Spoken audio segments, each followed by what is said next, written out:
నమస్కారం. ప్రేక్షకులందరికీ శుభోదయం. ముందుగా ప్రేక్షకులందరికీ ముక్కోటి ఏకాదశి పర్వదిన శుభాకాంక్షలు. ధనుర్మాసంలో లేదా మార్గశిర మాసంలో శుక్లపక్షంలో వచ్చే ఏకాదశి తిథిని వైకుంఠ ఏకాదశి లేదా ముక్కోటి ఏకాదశి అనే పేర్లతో పిలుస్తారు.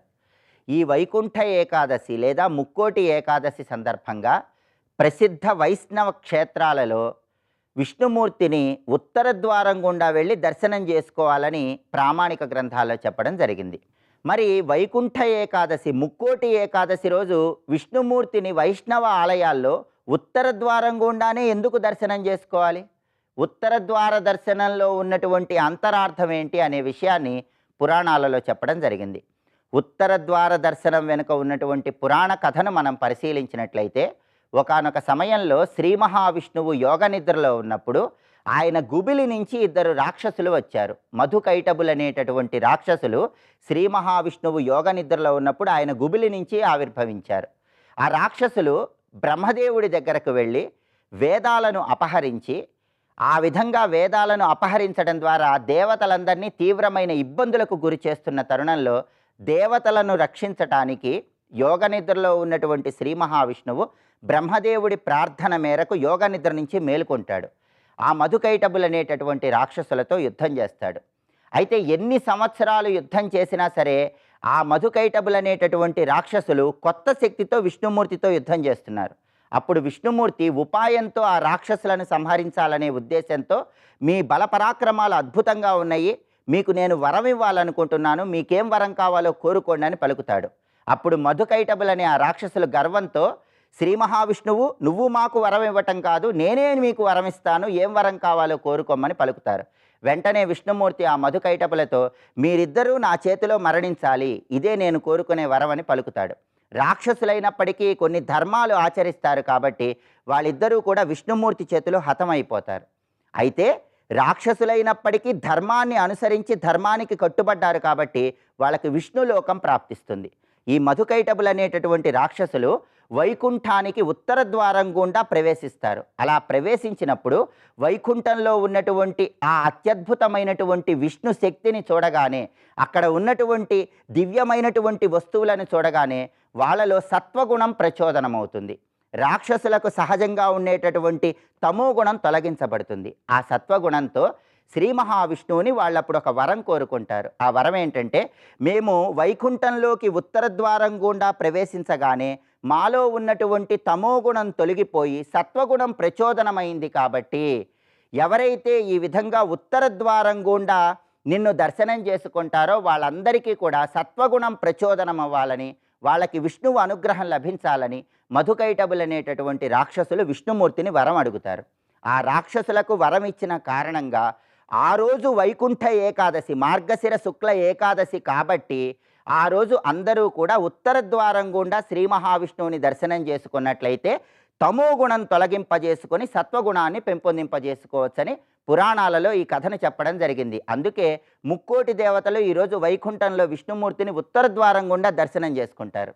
అలాగే ముక్కోటి దేవతలు ఉత్తర ద్వార దర్శనం చేసుకోవటం వెనుక ఇంకొక అంతరార్థం కూడా దాగుంది. ఆ అంతరార్థం ఏంటంటే, మనకి సంవత్సర కాలం అంటే దేవతలకు ఒక రోజని అర్థం. ఉత్తరాయణ పుణ్యకాలం దేవతలకు పగలు, దక్షిణాయన పుణ్యకాలం దేవతలకు రాత్రి.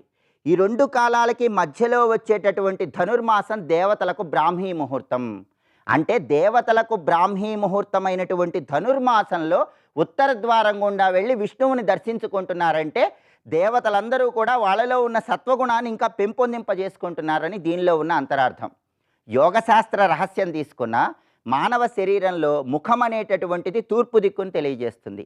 ఈ సహస్రారం అనేది ఉత్తర దిక్కును తెలియజేస్తుంది. మనం విష్ణువుని ఆలయంలో ఉత్తర ద్వారం గుండా దర్శనం చేసుకుంటున్నామంటే సహస్రారంలో విష్ణు శక్తిని ప్రచోదనం చేయాలి, కుండలిని శక్తిని జాగృతం చేయాలి, ఆత్మ సాక్షాత్కారం పొందాలని యోగశాస్త్ర పరంగా కూడా ఈ ఉత్తర ద్వార దర్శనంలో అంతరార్థంగా చెప్పడం జరిగింది. కాబట్టి పురాణాల పరంగా, యోగశాస్త్ర పరంగా ఉత్తర ద్వారం గుండా ఈరోజు విష్ణు ఆలయంలో విష్ణు దర్శనం చేసుకున్నట్లయితే సత్వం ప్రకాశితవ్యం నియంతవ్యం రజస్సదా సంహర్తవ్యం తమం కామం జనేన శుభమిచ్చదా అన్న శాస్త్ర ప్రమాణాన్ని అనుసరించి సత్వగుణాన్ని పెంపొందింపజేసుకోవచ్చు, తమో గుణాన్ని ఉపసంహరించుకోవచ్చు. ఇలా ఉత్తర ద్వార దర్శనం చేసుకోండి. విష్ణు ఆలయంలో ధ్వజస్తంభం దగ్గర దీపాన్ని వెలిగించండి.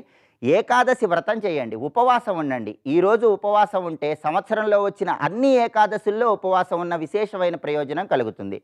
అయితే ఉపవాసం ఉండలేని వాళ్ళు ప్రత్యామ్నాయంగా ఉడకబెట్టని పదార్థాలు ఆహారంగా స్వీకరించవచ్చని వాయుపురాణంలో చెప్పడం జరిగింది. ఈ విధి విధానాలు పాటించండి. గీతా జయంతి కూడా వచ్చింది కాబట్టి భగవద్గీతను పూజించండి, భగవద్గీతకు నమస్కారం చేసుకోండి, గీతలో ఉన్న సారాన్ని అర్థం చేసుకోండి. విష్ణు కృపకు ప్రతి ఒక్కరూ సులభంగా పాతులకండి. రేపటి శుభయోగం శీర్షికన హనుమద్ వ్రతం సందర్భంగా ఎలాంటి విధి విధానాలు పాటించాలో, తద్వారా ఎలాంటి ప్రయోజనాలు సిద్ధింపజేసుకోవచ్చో పరిశీలిద్దాం. నమస్కారం.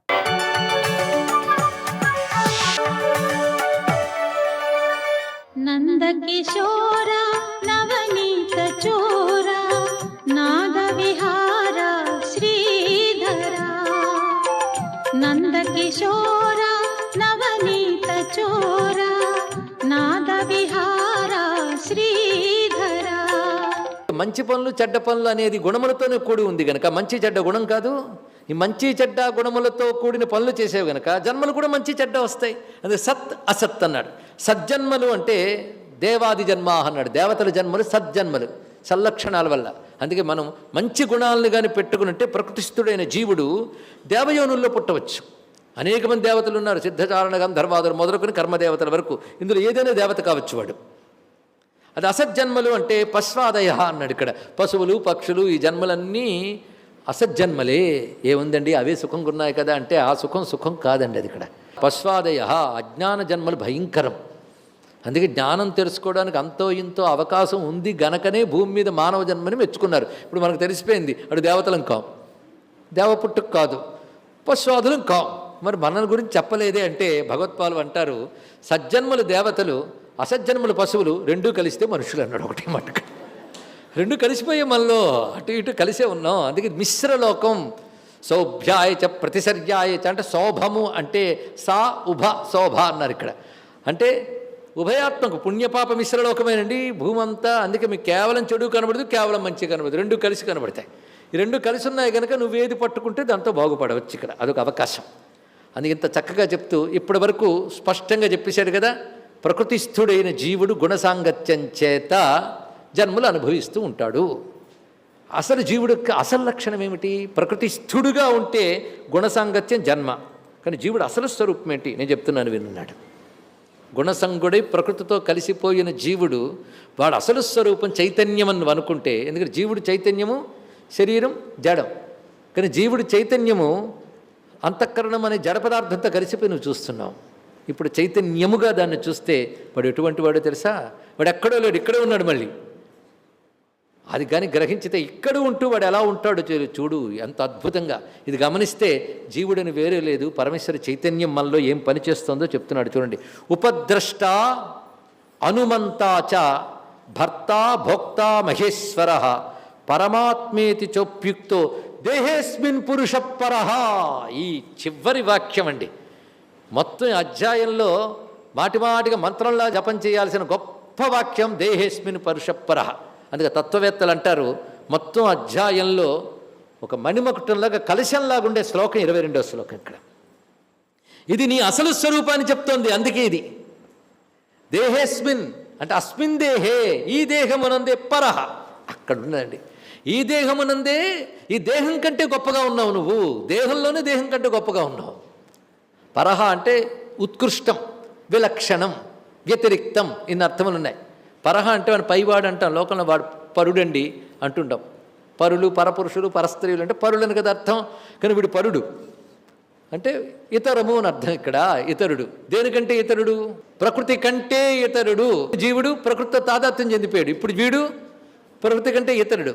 కానీ వీడే తాదాత్మ్యాన్ని విడిచిపెట్టి తాదాత్మ్యం చెందిపోయేనే కానీ నేను దీనికంటే వేరు. ఇది మనం కథ చెప్పుకున్నాం, మళ్ళీ రిపీట్ చేయను. స్వామి వివేకానంద చెప్పినటువంటి మేక సింహం కథ. సింహం పిల్లే పుట్టిన దగ్గర నుంచి మేకలతో తిరిగి మేక అయిపోయింది. దానికి మళ్ళీ సింహజ్ఞానం కలిగించడం కోసం సాయపడ్డానికి ఆ సింహం పడ్డ తపనేదో మనం గుర్తు చేసుకున్నాం కదా.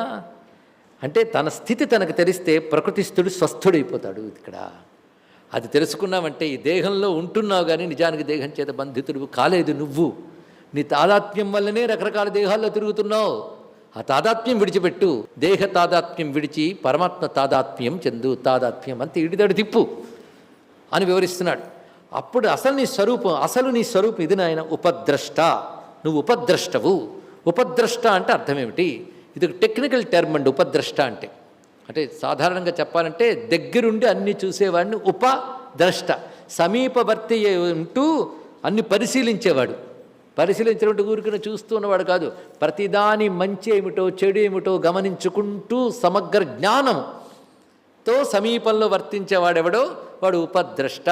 జీవుడు నిజానికి ఉపద్రష్టట. దేనికి ఉపద్రష్ట అంటే ఈ గుణములు, ఈ ఇంద్రియాలు, వీటన్నిటినీ ఆయన ఉంటే కానీ పని చేయట్లేదు కదా. వాడి జ్ఞా కదా, చైతన్య స్వరూపుడు కదా. కనుక వాడు వీటితోనే వీటి దగ్గరే ఉంటూ ఉన్నాడు. వాడు చూడడం వల్ల ఇవన్నీ పనిచేస్తున్నాయి కనుక ఉపద్రష్ట అని చెప్పారు. ఇక్కడ అంత ప్రాధాన్యం ఇచ్చారు. వాడు దేహంలో ఉంటూనే దేహానికి పరుడయ్యాడు. ఎలాగంటే ఉపద్రష్ట అనే పేరు యజ్ఞానికి సంబంధించిన పేరండి. కొన్ని యజ్ఞాలను ఉపద్రష్ట అని పెడతారు.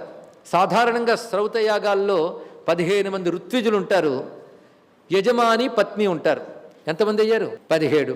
ఈ 17 మందితో యజ్ఞం జరుగుతుంది. ఈ యజ్ఞంలో ఎక్కడ ఏ లోపం ఏది రాకుండా దాని అంతటి పరిశీలించేవాడు ఉంటాడు. వాడు అందులో యజ్ఞ సంకల్పము చేయుడు, ఋత్విజుల్లో కూర్చోడు, వాళ్ళే అన్నీ చేస్తుంటారు. కానీ వాళ్ళ బాగోగులు చూసుకుంటూ కూడా ఉంటాడు. వాడు ఉంటేనే ఇవన్నీ సాగుతుంటాయి, వీళ్ళవేవి ఆయన చేయుడు. వాడిని ఉపద్రష్ట అంటారు అన్నాడు. ఇక్కడ యజ్ఞంలో వాడేటువంటి పదం అండి. ఆ పదం ఇక్కడ వాడడంలో ఉద్దేశం ఏంటంటే ఆ 17 మంది లోపల ఉన్నారు, వాళ్ళు అది చేస్తూ ఉంటారు. కానీ నిజానికి ఆ చైతన్యం ఎలా ఉంటుందంటే ఉపద్రష్టగానే ఉంటుంది. వాళ్ళు లేకపోతే ఇవేవి జరగవు, వాడివేవి చేయడు, వాడికి వంటవు. ఇది అర్థం చేసుకోవడానికి ఉపద్రష్టాన్ని కృష్ణ పరమాత్మ చెప్పడం అద్భుతమైన విషయం. స్వస్తి.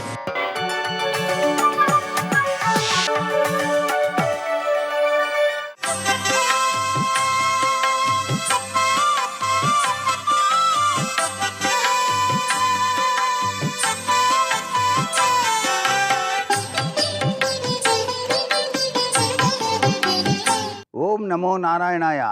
ఓం నమః శివాయ. శ్రీమాత్రే నమః. ఈరోజు ముక్కోటి ఏకాదశి, గీతా జయంతి కూడాను. ముక్కోటి ఏకాదశి అంటే మోక్షంకి ఈ ఏకాదశి చాలా బాగా పనిచేస్తుంది. స్వామి యొక్క దర్శనాన్ని ఉత్తర ద్వార దర్శనం ద్వారా అందరం కూడాను ఆయన యొక్క కరుణాకటాక్ష వీక్షణాలు మనపై ప్రసరింపజేసుకోవటానికి దర్శిస్తాం.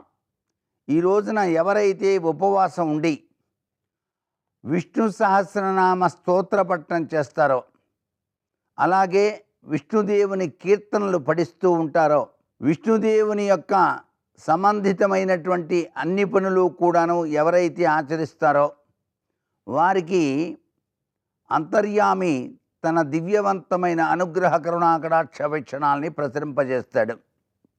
అలాగే గీతా జయంతి, శ్రీకృష్ణ భగవానుడు ప్రపంచానికి అందించినటువంటి భగవద్గీత అద్వితీయమైనటువంటి సూత్ర ప్రాతిపదికలతో మానవ జీవితం సుసంపన్నం కావడానికి ఆయన ప్రసాదించినటువంటి అద్భుత వరం.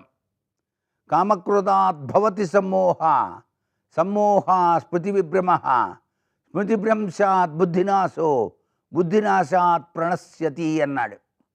విషయవాంఛలను గురించి సదా మన్నము చేయువానికి వాని యందు అనురాగము అధికమై అది కామముగా మారి క్రోధమగును.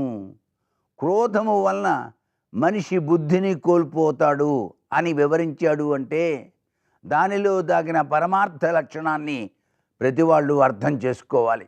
అందుచేత హరిషడ్వర్గాల్ని జయించడానికి పరమాత్మ గీతోపదేశం చేశాడు. ప్రతి మానవుణ్ణి పట్టి పీడించేటువంటి కామ క్రోధ లోభ మోహ మదమాత్సర్యాలు ఎవరైతే వాటిని కంట్రోల్ చేసుకుంటారో వారికే నేను సదా అనుగ్రహాన్ని ప్రసాదిస్తాను అని చెప్పేసి గీతాచార్యుడు తెలియచేశాడంటే దీని వెనకాల పరమార్థాన్ని అన్ని జన్మల్లోకెల్లా ఉత్తమోత్తమమైనటువంటి ఈ మానవ జీవితంలో ప్రతి ఒక్కరూ కూడా అర్థం చేసుకొని సుసంపన్నమైన జీవన విధానాన్ని గడపడానికి మనం ఉపయుక్తులమై మోక్షప్రద తత్వంలో విరాజిల్లటానికి ఈ ముక్కోటి ఏకాదశి పర్వదినాన్ని మనం చక్కగా వినియోగించుకుందాం. సర్వే జనా సుఖినో భవంతు.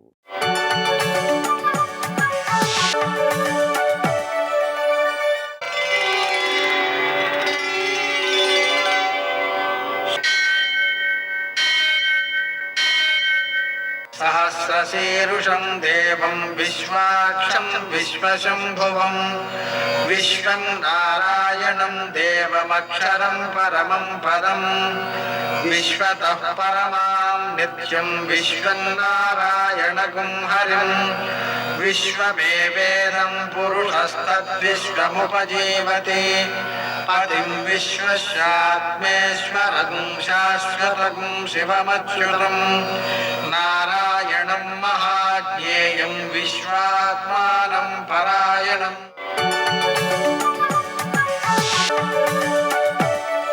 सूर्यशौर्यमथेन्दुरिन्द्रपदवी सन्मङ्गलं मङ्गलम्. పద్మావతి ప్రణయలాలితముగ్ధదేహ శ్రీ వెంకటేశరుణమోచ నమస్తు మహ్యం. నేటి కాలమాన విశేషాలను గమనిద్దాం.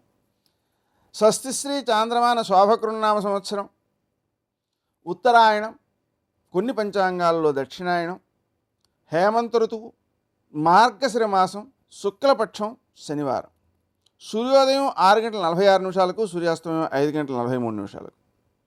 తిథి ఏకాదశి ఉదయం 7:12 వరకు, తరువాత ద్వాదశి తెల్లవారుజామున 6:24 వరకు, నక్షత్రం భరణి రాత్రి 9:20 వరకు, వర్జం ఉదయం 7:06 నుంచి 8:41 వరకు, దుర్ముహూర్తం ఉదయం 6:46 నుంచి 8:14 వరకు, అమృతకాలం సాయంకాలం 4:35 నుంచి 6:10 వరకు, రాహుకాలం శనివారం కాబట్టి ఉదయం 9 నుంచి 10:30 వరకు, అష్టకవర్గరీత్యా శుభప్రదమైన సమయం మధ్యాహ్నం 2 గంటలకి. నేటి విశేషాలు.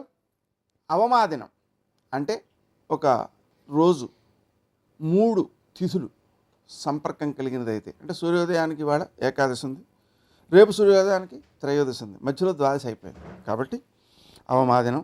ఈరోజు చేసేటువంటి కార్యాలన్నీ కూడా చాలా గొప్ప ఫలితాన్ని ఇస్తాయి, విశేషించి అక్షయ ఫలితాన్ని ఇస్తాయి.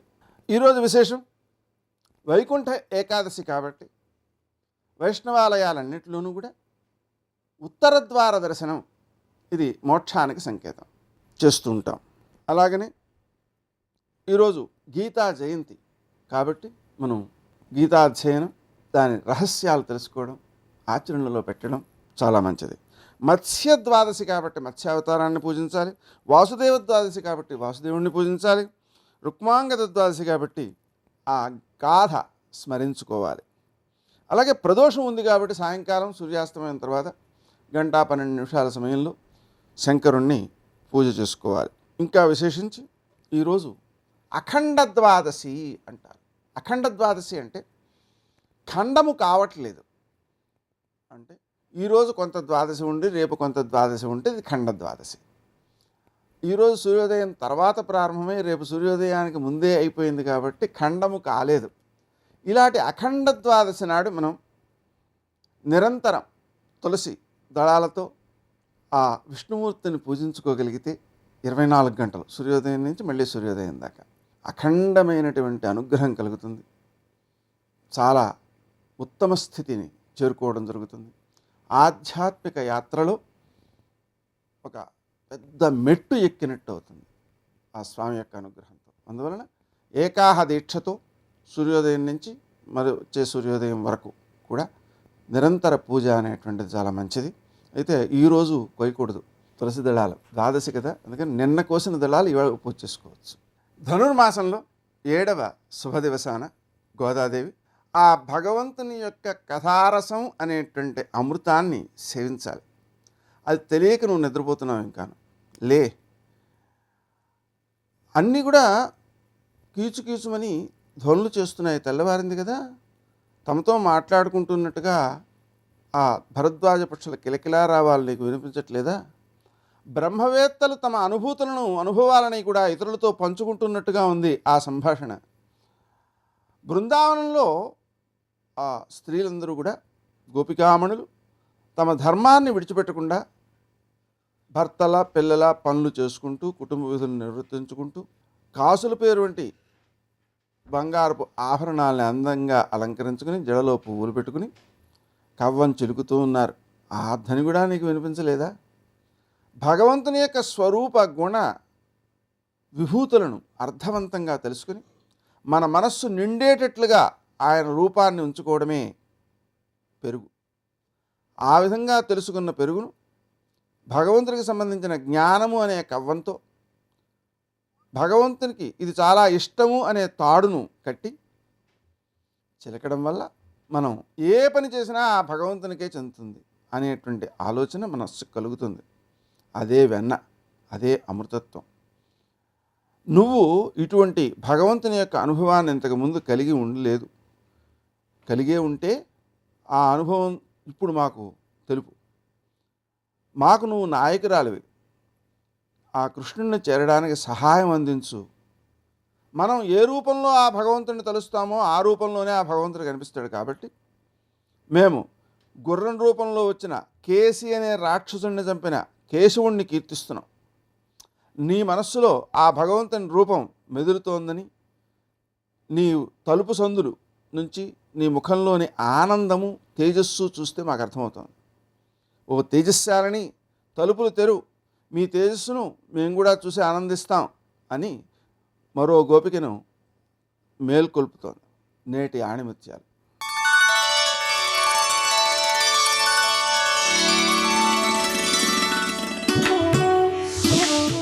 ప్రతి జ్ఞాపకం అనుభవం కాకపోవచ్చు, కానీ ప్రతి అనుభవం మాత్రం ఒక జ్ఞాపకమే.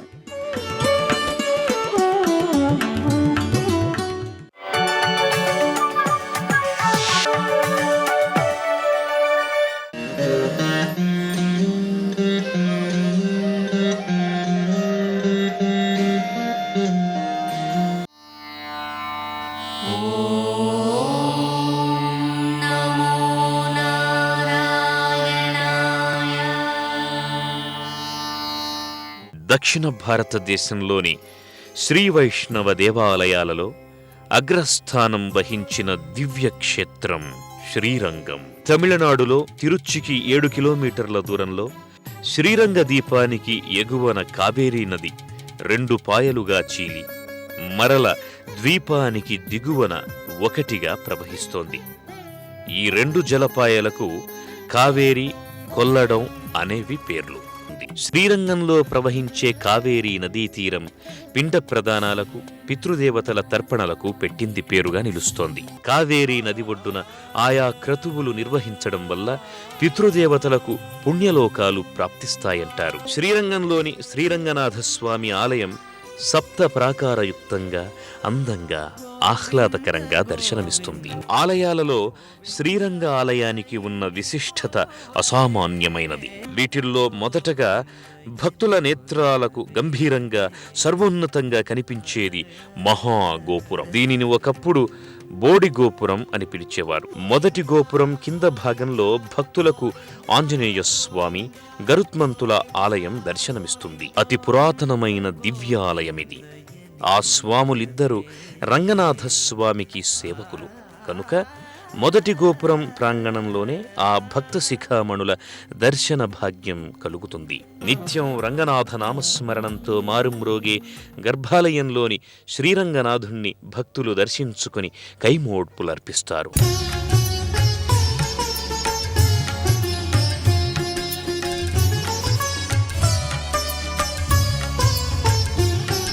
అనంతరం మరో ప్రాంగణంలో ఉన్న రంగవల్లి అమ్మవారిని కూడా దర్శించుకుని తరిస్తారు. శ్రీరంగ నాచ్యార్ కోవెలగా, తాయార్ సన్నిధిగా, శ్రీరంగనాయక మందిరంగా ఈ గుడిని భక్తులు పిలుస్తుంటారు. ప్రతి శుక్రవారం నాడు హరిప్రియకు వైభవంగా తిరుమంజనం, మనోహరమైన అలంకారం, విశేష పూజలు జరుగుతాయి. శ్రీరంగనాథస్వామి వారికి రోజు రాత్రి సమయాలలో చేసే ప్రాకారోత్సవం అత్యంత నయన శోభితం. వైష్ణవాగమ సంప్రదాయ రీతులను అనుసరించి వేలాది మంది భక్తులు ఈ ఉత్సవంలో పాల్గొంటారు. భజనలు కీర్తనలతో స్వామివారిని కీర్తిస్తూ ప్రాకారం చుట్టూ స్వామివారిని తిప్పుతారు. వేలాది మంది భక్తులు అత్యంత భక్తి శ్రద్ధలతో పాల్గొనే ఈ వేడుకను చూడడానికి 2 కనులు చాలవు అంటే అతిశయోక్తి కాదు. వినరో భాగ్యము విష్ణు కథ, వినరో భాగ్యము విష్ణు కథ, వెనుబలమిదివో విష్ణు కథ, వినరో భాగ్యము విష్ణు కథ, వెనుబలమిదివో విష్ణు కథ, వినరో భాగ్యము విష్ణు కథ. ఆ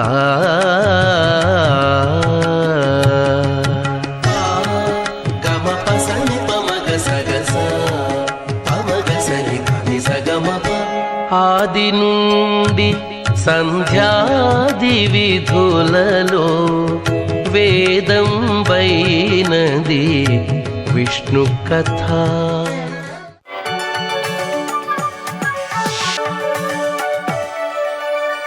అదివో అల్లదివో శ్రీహరివాసము 10,000 శేషుల పడగలమయము. అదివో అల్లదివో శ్రీహరివాసము.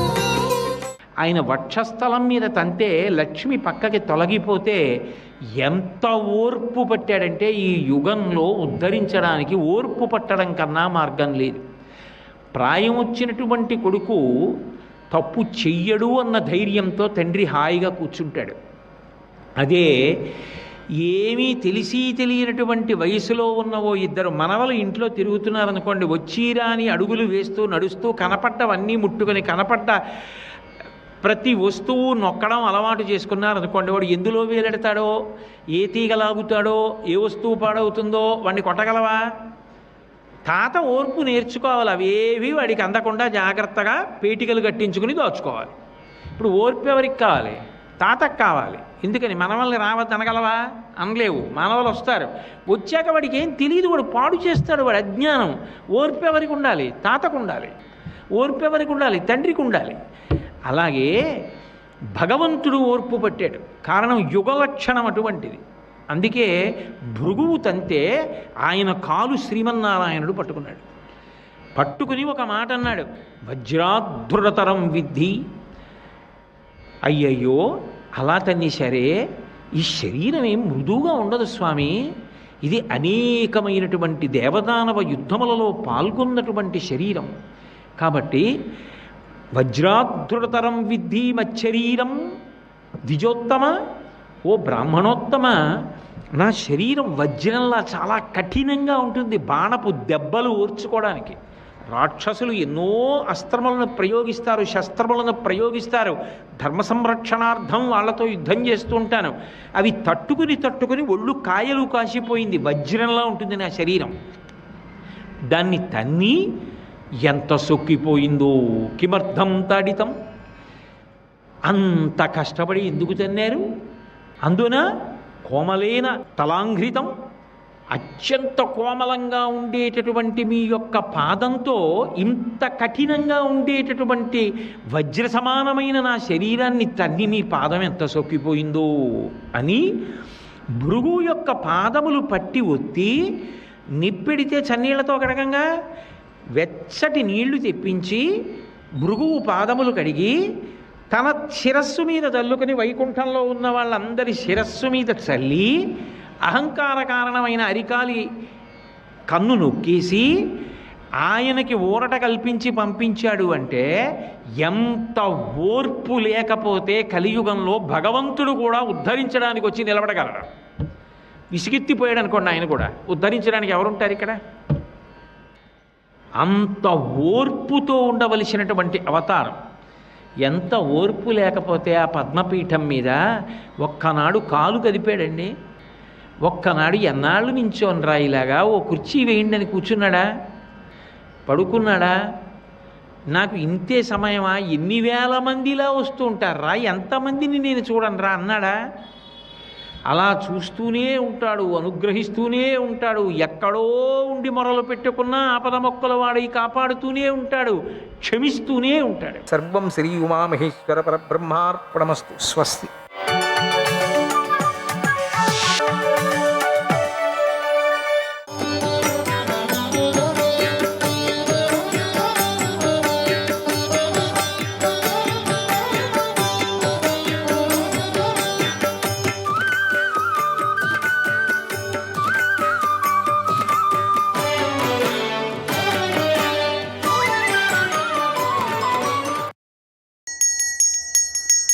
నమో దృశ్యాయ వేద్యాయ నమః పారంపరాయ చ ఏవం స్తుతః సదా తేన విశ్వాత్మా మధుసూదనః.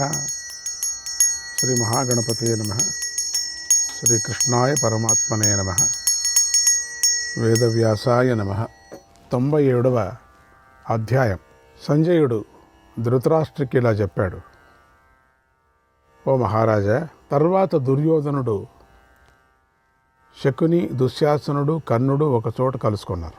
తాము అనుకున్న పని నెరవేరాలని సకల సైన్యాలతోనూ పాండవులను ఎలా జయించాలని రహస్యంగా ఆలోచన చేశారు. దుర్యోధనుడు కర్ణుణ్ణి, శకుని చూస్తూ మంత్రులందరితోనూ ఇలా అన్నాడు: ఓ వీరులారా, ద్రోణుడు, భీష్ముడు, కర్ణుడు, శల్యుడు, భూరిశ్రవుడు యుద్ధంలో పాండవులను బాధించటం లేదు, పడగొట్టడం లేదు. ఇలా ఎందుకు జరుగుతుందో నాకు తెలియటం లేదు, మాకు తెలియటం లేదు. అటువాళ్ళు పడగొట్టడం లేదు, ఇటువాళ్ళు పెద్దవాళ్ళు పడగొట్టడం. ఎందుకు జరుగుతోంది అర్థం కాలేదు. 7-8 రోజులైనా కూడా పడటం లేదు.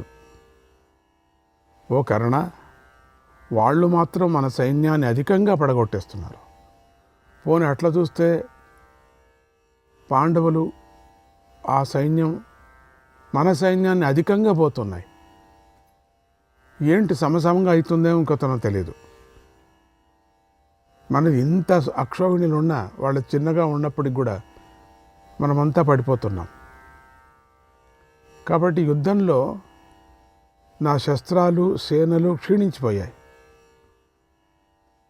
నువ్వు యుద్ధానికి దూరంగా ఉన్నావు కరుణ. ద్రోణుడు ఎదురుగానే నేను చూస్తూ ఉండగానే నా సోదరులను భీముడు చంపేశాడు. పాండవులు వీరులు, వారిని దేవతలు కూడా చంపలేరు. నేను సందేహావస్థలో పడిపోయాను. ఇక నేను వారితో ఎలా యుద్ధాన్ని చెయ్యను? నా కంటెదిరిగి నా పిల్లలంతా చచ్చిపోతూ ఉంటే, వాళ్ళే జయిస్తారని అందరూ అంటూ ఉంటే, ఇక నేనెట్లా యుద్ధం చేసేది నాకు అర్థం కాలేదు అంటున్నాడు. కానీ చెయ్యాల. ఆ మాట విని కర్ణుడు ఇలా అన్నాడు: ఓ రాజా, విచారపడకు, నేను నీకు సంతోషాన్ని కలిగిస్తాను. నువ్వు వెనకాలే నేను ఉన్నాను. ముందు భీష్ముడిని యుద్ధం నుంచి తొలగించు. భీష్ముడు వెళ్ళిపోవాల. భీష్ముడు ఉంటే నేను చేయను, అది మీకు తెలుసు. యుద్ధం నుంచి పక్కకు తప్పుకోమని పోని, అంతే. యుద్ధంలో భీష్ముడు కనుక తొలగితే ఆయన చూస్తూ ఉండగానే నేను సకల సోముకులతో కలిసి పాండవులను సులభంగా సంహరిస్తాను. ఈ మాటలు నేను నీ మీద ఒట్టు పెట్టి చెప్తున్నాను. కానీ ఈ భీష్ముడు ఉండేంత వరకు మాత్రం నేను చేయను. ఆ భీష్ముడు ఎప్పుడు పాండవుల యందు దయ చూపిస్తూ ఉంటాడు. అందుకే యుద్ధం ఇంతగా నిదానంగా జరుగుతూ ఉన్నది. ఈ కారణంగా భీష్ముడు పాండవులను జయించలేడు. పైగా ఆయన యుద్ధంలో తన అభిమానాన్ని కాపాడుకుంటూ ఉంటాడు. ఆయన యుద్ధప్రియుడే, యుద్ధంలో ఆసక్తి చూపిస్తూ ఉంటాడు. అయినా భీష్ముడికి పాండవులంటేనే ఎంతో ప్రేమ. కనుక యుద్ధంలో భీష్ముడు వాళ్ళని ఎలా జయిస్తాడు? జయించలేడు. కనుక నువ్వు ఇక్కడి నుంచి తొందరగా భీష్ముడి శిబిరానికి వెళ్ళు, ఆయన ఒప్పించు. యుద్ధానికి రాకోకుండా ఒప్పించు, యుద్ధానికి దూరంగా ఆయనను ఉండమను. అలా ఆయన చేత అస్త్ర సన్యాసం చేయించు. భీష్ముడు కనుక అస్త్ర సన్యాసం చేస్తే నేను రంగంలోకి దిగుతాను, అంతవరకు నేను దిగను. మిత్రులతోనూ బంధువులతోనూ కలిసి నేను ఒక్కడనే పాండవులను సంహరిస్తాను. నా సైన్యం ఎంతుందో చూడు, పూర్తిగా నా సైన్యం పూర్తి వస్తుంది, అది నువ్వు చూస్తావు, నీకు చూపిస్తానన్నాడు. ఆ మాటలు విని దుర్యోధనుడు దుశ్శాసనుడితో ఇలా అన్నాడు, దుశ్శాసన, మనం ఇక బయలుదేరుదాం, అన్నీ త్వరగా సిద్ధం చేయి అని చెప్పి మళ్ళీ కర్ణుడితో ఇలా అన్నాడు, ఓ కర్ణ, భీష్ముడు మానవ శ్రేష్ఠుడు, నా శక్తి కొద్దీ యుద్ధం నుంచి విముఖుడిని చేస్తాను, యుద్ధం నుండి తొలగిపోమ్మని ఆయనను ఒప్పిస్తాను, లేదా యుద్ధం నుండి ఆయన అస్త్ర సన్యాసం చేసేలాగా చేస్తాను. మళ్ళీ నీ వద్దకు వస్తాను. భీష్ముడి యుద్ధం నుండి విముఖుడు అయిన తక్షణమే నువ్వు రంగంలోకి దిగాలను, యుద్ధంలో శత్రువులతో పోరాడన్నాడు. తర్వాత దుర్యోధనుడు ఇంద్రుడు దేవతలతో కలిసి వెళ్ళినట్లుగా ఆ సోదరులతో కలిసి త్వరగా బయలుదేరి యుద్ధభూమికి వెళ్ళాడు. ఆ తర్వాత దుశ్శాసనుడు త్వరగా గుర్రాన్ని సిద్ధం చేశాడు. దుర్యోధనుడు భీష్ముడి శిబిరానికి వెళ్ళాడు. అప్పుడు దుర్యోధనుడి వెంట కౌరవ పక్షంలోని రాజులు, అతడి సోదరులు కూడా వెళ్ళారు. దుర్యోధనుడు అలా భీష్ముడి శిబిరం వద్దకు వెళ్ళి గుర్రం దిగి లోపలికి వెళ్ళాడు. భీష్ముడికి నమస్కారం చేశాడు. ఆసనం మీద కూర్చున్నాడు.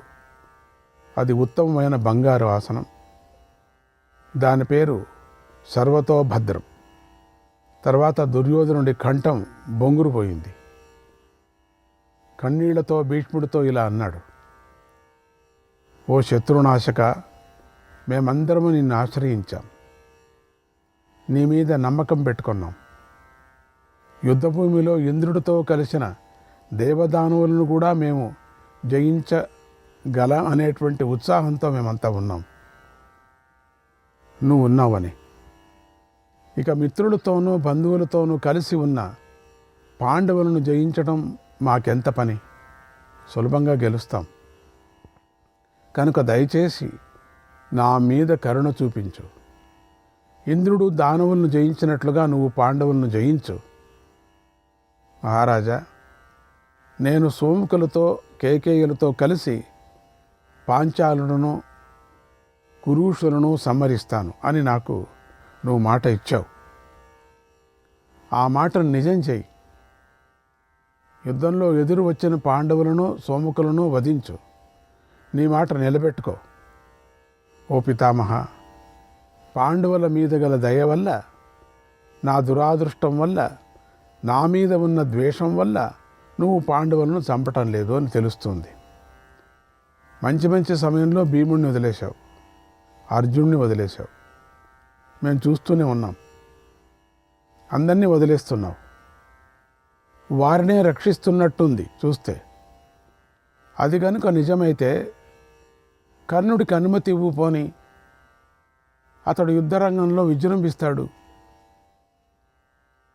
యుద్ధభూమిలోకి వచ్చి శత్రు సైన్యాన్ని నాశనం చేస్తాడు. కర్ణుడు కాచుకున్నాడు. తప్పకుండా అతడు బంధుమిత్రులతో కూడిన పాండవులను వధిస్తాడు, జయిస్తాడు అని చెప్పి దుర్యోధనుడు మౌనం వహించాడు. అన్నాడు సంజయుడు. శ్రీకృష్ణాయ పరమాత్మనే నమః. 98వ అధ్యాయం. సంజయుడు ధృతరాష్ట్రుడికి ఇలా చెప్పాడు, ఓ మహారాజా, నీ పుత్రుడు మాట్లాడిన బాణాల వంటి ఆ మాటలను భీష్ముడు విన్నాడు. అవి ఆయన మనస్సులోకి నాటుకున్నాయి.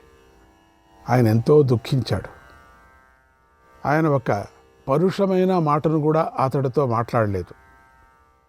కొద్దిసేపటి తర్వాత ఆయన ఎంతో దుఃఖంతోనూ రోషంతోనూ చాలాసేపు ఆలోచిస్తూ నిట్టూర్పులు విడిచాడు. ఆయన కోపంతో కన్నులు పైకెత్తి చూశాడు. తన చూపులతో దేవాసుర గంధర్వులతో కూడిన లోకాన్ని కాల్చివేస్తున్నట్లుగా చూశాడు. తర్వాత నీ కొడుకులతో నెమ్మదిగా ఇలా అన్నాడు, ఓ దుర్యోధన, నువ్వు ఈ విధంగా ములుకులు వంటి మాటలతో నన్నెందుకు బాధిస్తున్నావు? నేను నా శక్తి వంచన లేకుండా నీకు ఇష్టమైన పనినే చేస్తున్నాను కదా. నీకు సంతోషం కలిగించటానికే ఈ యుద్ధాగ్నిలో నా ప్రాణాలను హోమం చేస్తున్నాను కదా. వీరుడైన అర్జునుడు సామాన్యుడు కాదు. నేను ఎంతగా చేసినప్పటికీ తాను వీరుడే.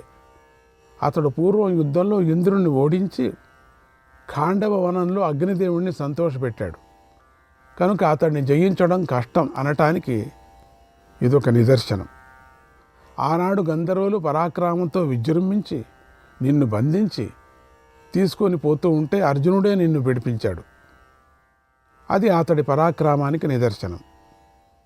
ఆ సమయంలో వీరులైన నీ సోదరులు ఉన్నారు, కర్ణుడు ఉన్నాడు. అయినా ఏం లాభం? కర్ణుడు ఏమైంది?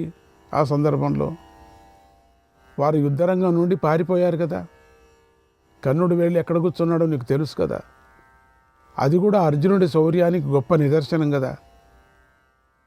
ఉత్తర గోగ్రహణంలో మనం విరాట్ నగరానికి వెళ్ళినప్పుడు అర్జునుడు ఒక్కడే మనల్ని ఎదిరించాడు, ఒక్కడే వచ్చాడు కదా. అది కూడా అతడి వీరత్వానికి మరొక నిదర్శనం.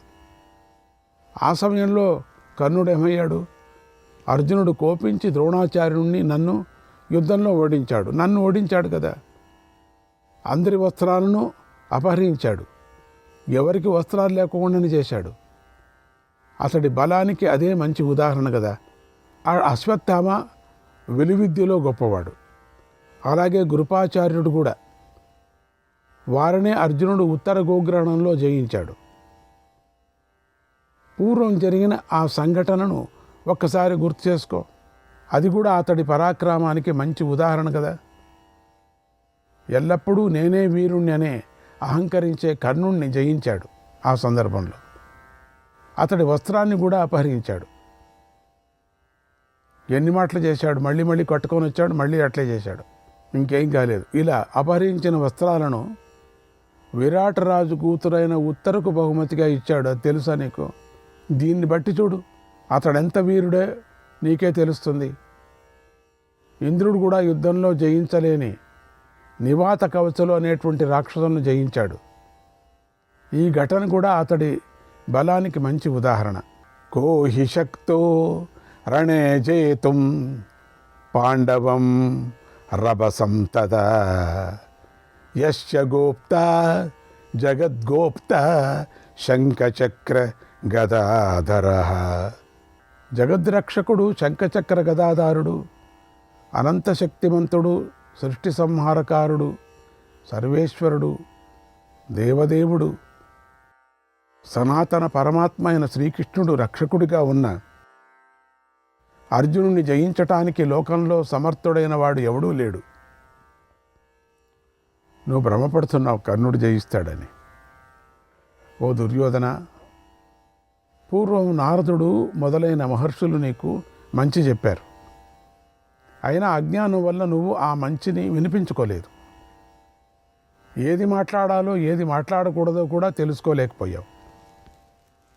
మరణకాలం సమీపించిన మానవుడు చెట్లన్నిటినీ బంగారు చెట్లుగా చూస్తాడు. బంగారు చెట్లు కంటికి కనిపించకూడదు, అంటే బంగారు చెట్లు కంటికి కనిపించకూడదు. కనిపిస్తే మరణం ఆసన్నమైనట్లు. ఓ దుర్యోధన, నువ్వు అన్నిటినీ విపరీత దృష్టితోనే చూస్తున్నావు. నువ్వు స్వయంగా పాండవులతోనూ సృంజయులతోనూ వైరాన్ని పెట్టుకున్నావు అన్యాయంగా. నువ్వు కోరుకున్న యుద్ధం వచ్చేసింది. నువ్వు ఇదే కదా కావాలింది అనుకున్నావు. మాటి మాటికి యుద్ధం 13 ఏళ్ళు జపం చేశావు. 13 ఏంటి, నీకు 5 ఏళ్ళ నుంచి స్మరణ చేశావు. వాళ్ళని కొట్టుకుంటూనే ఉన్నావు కదా. ఇంకే నీకు కావాల్సింది. ఈరోజు నువ్వు యుద్ధం చేసి జయించు, నీ బలాన్ని చూస్తాను. ఒక్కరోజు నువ్వు గెలిచి మగవాడు అనిపించుకో. ఇంద్రునితో కలిసిన దేవతలు కూడా పాండవులను జయించలేరు. ఇది గుర్తుపెట్టుకో. ఈరోజు జయించు.